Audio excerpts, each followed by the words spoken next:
Welcome back to the All Ball Podcast, where it is all ball all the time. You are here with your host, Sean and Isaiah.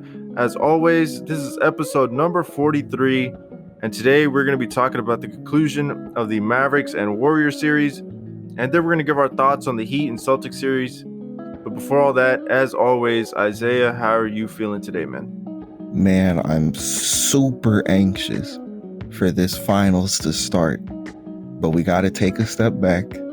We got to relax because at the time that this video is being recorded, the Celtics and Heat have not finished their series yet. So let's take a step back and let's start there because boy, this has been a crazy one. Yeah, there's a couple hours till tip-off, and especially this last game where Jimmy Butler just went Super Saiyan on the Celtics. Man, that was an unbelievable game to watch.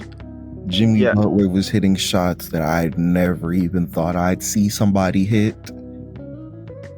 Yeah, it felt like the series was over after game 5, and then Jimmy Butler just came back in game 6 and just completely, what at least felt like to me, flipped all the momentum to the Heat. And I think, at least for right now, the Heat have the momentum going into this game.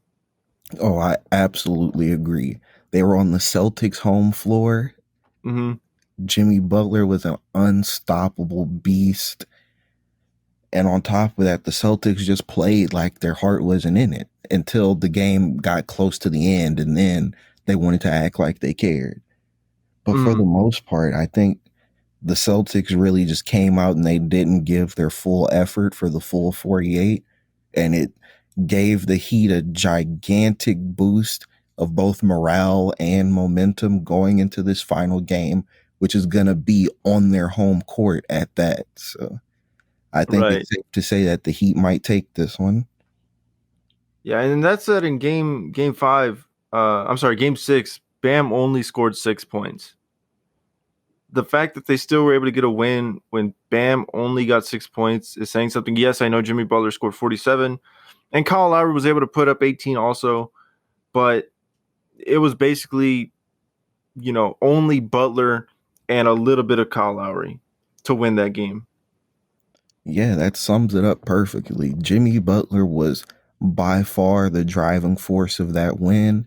Every time the Celtics got close, or even towards the end when they started taking leads and going back and forth, pretty much every time it was Jimmy Butler who started that push to either grow the lead back as to where it was before, or to just straight up take the lead back if they had lost it. And I don't want to pin the loss on any one person for the Celtics, but I think a good place to start is Al Horford in that game. He needs to have that look again that he had in the last series that he gave to Giannis. Against Giannis, yeah. So that he can actually kind of go out there and do something. I think also a good portion of the blame should go to Marcus Smart.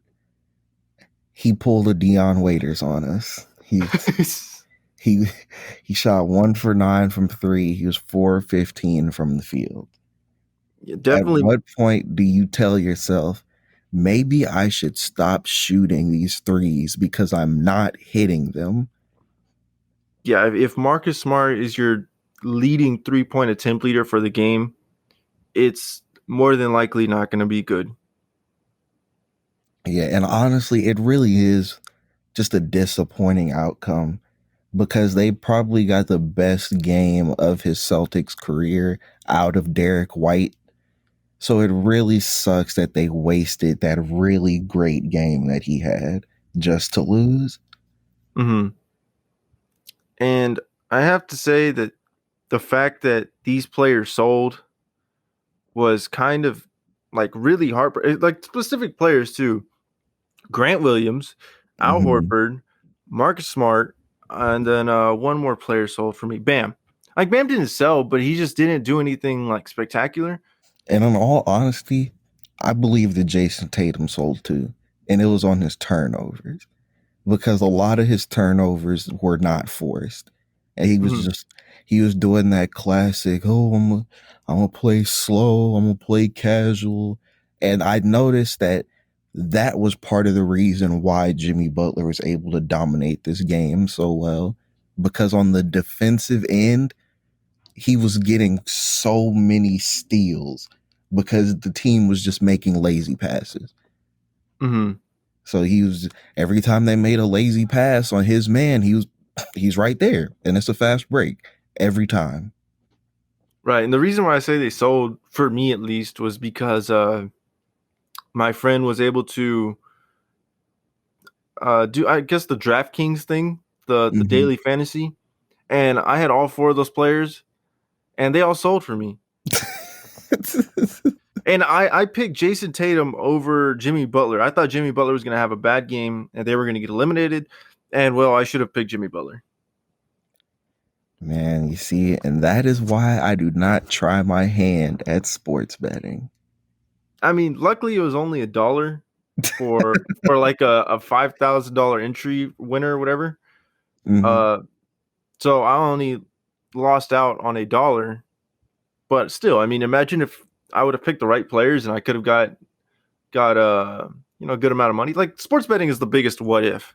Yeah, It's almost as big as like what if Chris Paul would have stayed healthy in that Warriors runs. exactly, exactly. Because I also have another friend who has, I don't know what his entry fee was, but he has a potential 20K. Oh my Yeah, god. a potential 20K on a Warriors Celtics finals. So this last game tonight it's very big for him. Yeah, imagine winning 20K off of predicting which guy was going to put a ball through the hoop the most. Man, that oh man, when you boil basketball down to its simplest explanation like that, it sounds so ridiculous. Oh It does. man, 10 guys are going to be on a court split into teams of 5 where they have to constantly dribble or pass a ball. They can't just walk with it. They have to dribble it or pass it. And their goal is to get this ball into this 10 feet specifically basket. Yeah, it's feels very like uh how you would explain it to, I guess, a child. Yeah, that boiling anything to its simplest form is Yeah. basically just the how would I explain this to a child explanation. Okay, so is there anything else that you wanted to talk about with this uh we were talking about the Celtics and Heat. Was there anything else you wanted to talk about the series? I have one last thing to say. Okay. While I don't believe that they're going to win, I truly want the Celtics to win. This is Mhm. probably going to age terribly since the game will have obviously ended by the time everyone's seeing this, but I want the Celtics to win. You know, I'm okay with whatever team wins just because I would like Jimmy Butler to get a ring. If, obviously he goes to the finals, they obviously have to beat the Warriors, Yeah. but which I would be heavily rooting for the Heat. I'm sorry, man. I know it's been a while since they've been in the finals, but still, it'd be cool to see Jimmy Butler get a ring over Stephen Curry's. What, this would be his You see, fourth, it would right? be his fourth, but this is where my rooting for him comes in. A Okay. lot of people discredit his legacy for not having a finals MVP. I Hmm. believe that if they were to win this finals, he would absolutely get this finals MVP. I don't see anybody outperforming him for the whole 4 to 7 games that it would take for the series. Hmm. I mean, really, you never know. They might give it to Andrew Wiggins if, like, the You way they see, gave him the All Star starting position or whatever. but at the end of the day, Steph was an all-star starter too. So I don't know. Because when you look at it like the Andre Iguodala issue, who don't get me started on that one. But the reason that they gave it to him was for his defense on LeBron. Mm-hmm. Jimmy Butler is a very great player, but he's not LeBron. So Andrew Wiggins slowing down Butler to win that series, or if the Celtics win, Andrew Wiggins slowing down Jason Tatum to win the series is not the same thing. You think they would have Wiggins on Tatum? I think they'd more than likely put Draymond. Oh no, I think they'd put Wiggins on Tatum because Tatum is more on the perimeter. Mm-hmm. And I think at that point that's better for Wiggins to be out there, kind of like how they had Wiggins on Luka. Okay. Yeah, Wiggins usually guards the best perimeter player, whereas Draymond, he'll usually only be out on the perimeter either on a switch or if it's a guy who's stretching the floor and he's just moving out of the way for their best perimeter player to try and get into the paint. Mm-hmm. Yeah, other than that, Draymond is usually somewhere holding it down in that mid-range area of the court or protecting, air quotes, the rim.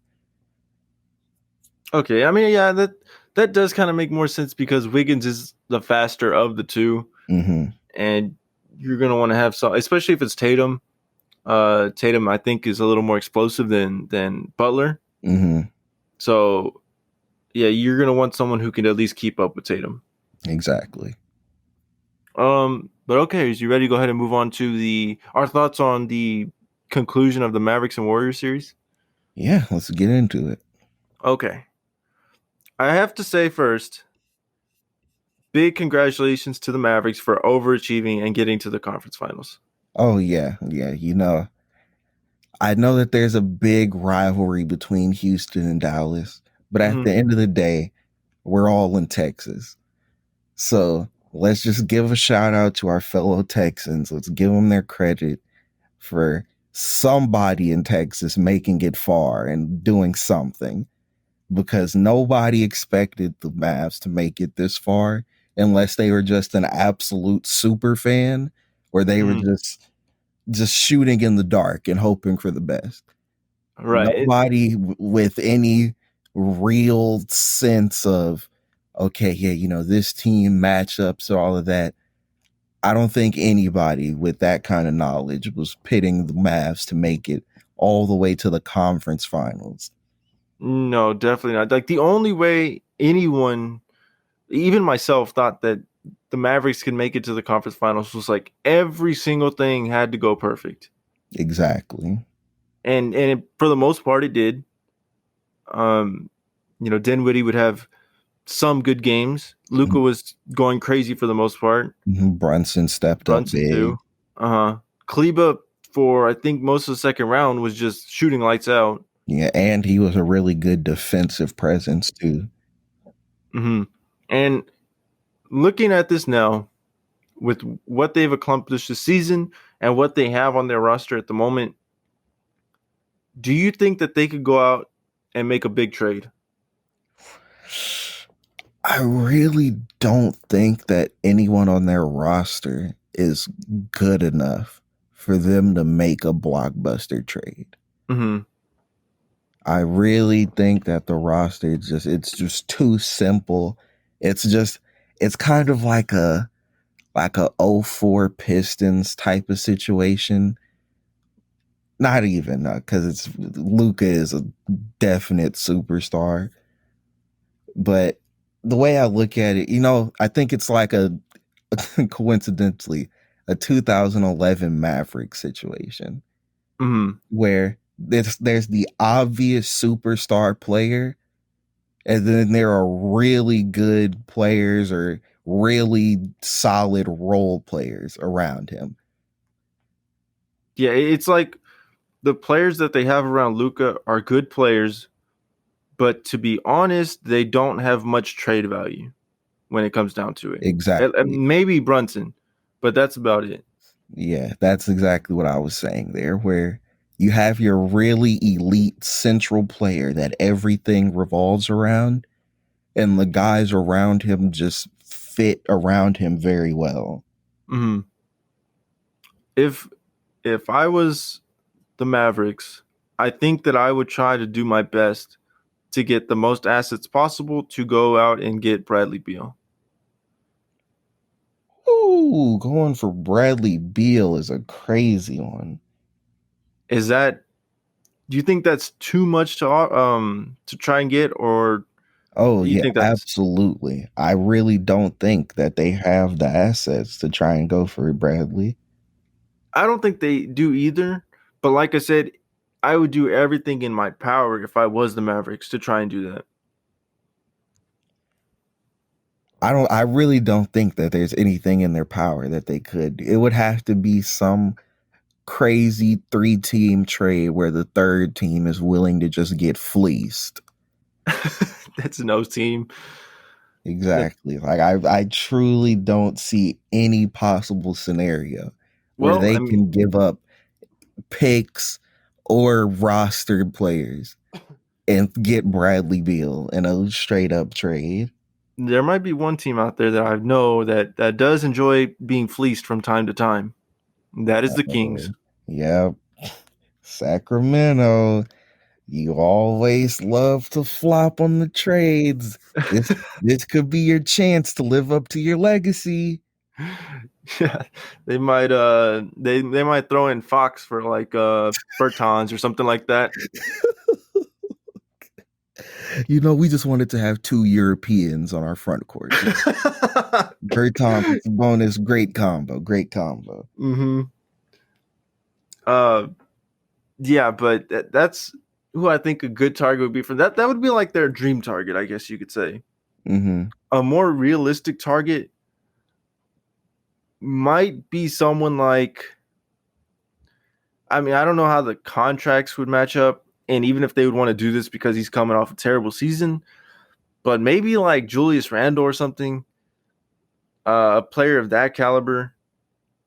Maybe someone like Miles Turner, who they could try to go ahead and get and pair with Luke. I think him and Luke would work really well together. Yeah, I think that would probably be a really good one. I think that's more the caliber of player that we're looking at that they could try to go out and get with the trade with what they have. Exactly. I think Bradley Beal is just simply too good of a player for Hmm. them to try and even make a move at. I think they should stick to that not all-star, but in the right scenario could be an all-star kind of player. Right, right, right. I just realized we got off way off topic of what we were supposed to be talking about. So let's go back and talk about what we were supposed to be talking about, which is the Warriors and Mavericks series. Uh, so what do you think the Warriors, since they've already advanced, do you think they're the favorite already between whoever wins out of the East? I absolutely think they're the favorite.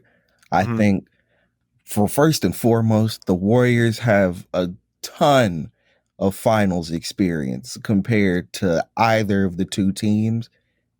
When it comes to the Celtics, they have literally no players who have been in a finals. So already they're at a disadvantage there. And then when you look at the Heat, you have PJ Tucker, who's been to one previous finals, I believe, which was just the one that he won last year with the Bucks. Hmm. You have Kyle Lowry, who has been to one previous finals, the one that he won. And then other than that, you have the guys like, Jimmy Butler, Tyler Hero, who were in that one finals against LeBron. And other than that, that's really the significant portion of their finals experience. Other than that, it's either no experience or none that I know of. So at that point, how do you expect these guys to truly overcome a team that has been to 5 previous finals and won 3 of those 5? And really, not to discredit the finals that the Heat made 2 years ago, but that finals experience did not come with the crowd or the traveling. Mm-hmm. So yes, it's quote unquote finals series, experience. Mm-hmm. But like I said, they've never dealt with a finals crowd. The traveling, I mean, they still traveling, but you know what I mean. Like you know what I mean. Yeah, I know. Um, It's that, that traveling after going through multiple long series mhm, and, having to play against the best team in the West at the moment. exactly. Um, so yeah, like I said, not to discredit it, but it is a little different than what normal finals experience would be. Exactly, exactly. So let's say the Warriors do not win the finals, and let's say it's either the Heat or the Celtics. Who do you think that will be the finals MVP for those teams? Oh, okay. So I think it's honestly obvious for the two. Without a doubt, Jimmy Butler would be the one to will that team to a finals win if Mm-hmm. it were the Heat in the finals. So I don't even think there's anybody who could potentially take the finals MVP over him. Mm-hmm. Now with the Celtics, I think you're looking at a pretty even split between Jason Tatum or Jaylen Brown. It's just simply who has more elite games out of the two. Mm-hmm. That's what I was gonna say too. I think it's a little more tricky when it comes down to the Celtics, just because they have that second star, as to where the Heat, it's Bam who is that second star, but what we've seen from him this playoff run is not up to Bam expectations, I would say, for the most part, or at least what Jimmy Butler's been doing. Yeah, I truly don't see Bam stepping up that much to a finals MVP level if they Mhm. were to make the finals. Yeah. We kind of did go off topic again. Okay, all right, let's focus here. Just Okay. simple. What are your thoughts on? We already talked about the Mavericks for the most part, but what are your thoughts on how the Warriors performed in this series? I think that they took a lot of, how do I put this? What they're known for is their offense. I think we could agree on that, right? Oh yeah, for sure. But a lot of what they did was overshadowed by the small things that they did on defense.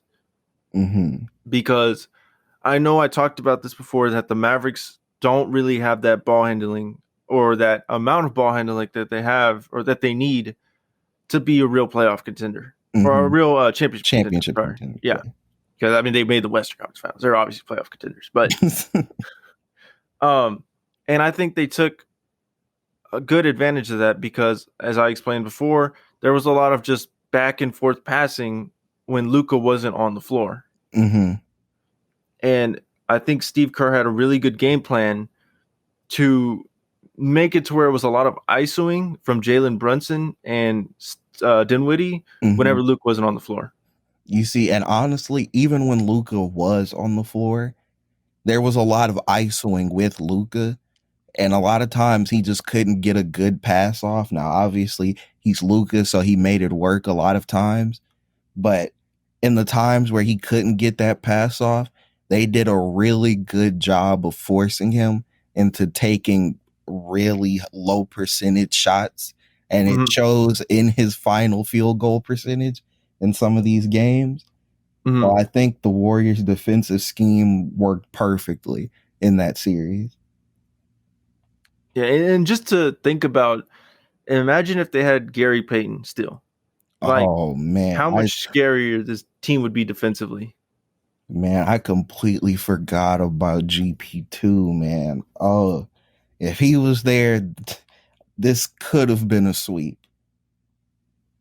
Yeah, that's I think that's very fair to say, because you look at it like Poole's the one really great player they have coming off their bench, Hmm. but then you got like, I'm not even I will never remember how to pronounce this man's name. Bielitsa, Bielitsa, Okay, yeah, that's good enough. That's what I say. Bielitsa, whatever. Yeah, that guy. Um, he's not terrible, but he gets the job done. He stretches the floor a little bit. Mm-hmm. But they had to play Moses Moody sometimes. They had to play Kuminga.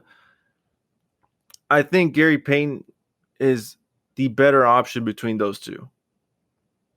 Oh yeah. Oh, without a doubt. If I had to choose between Gary Payton II or Moses Moody on the court, I'm sorry. I'm really sorry. But I'm gonna have to take Gary Payton II 10 times out of 10. Mm-hmm. There's just no scenario where I have him as an option and I'm picking Moses Moody over him. Well, now you got me thinking, like, because you said his name, I feel like I pulled a Kendrick Perkins and said Moody. That's why I had to make sure to take it. Like, I had to take a pause.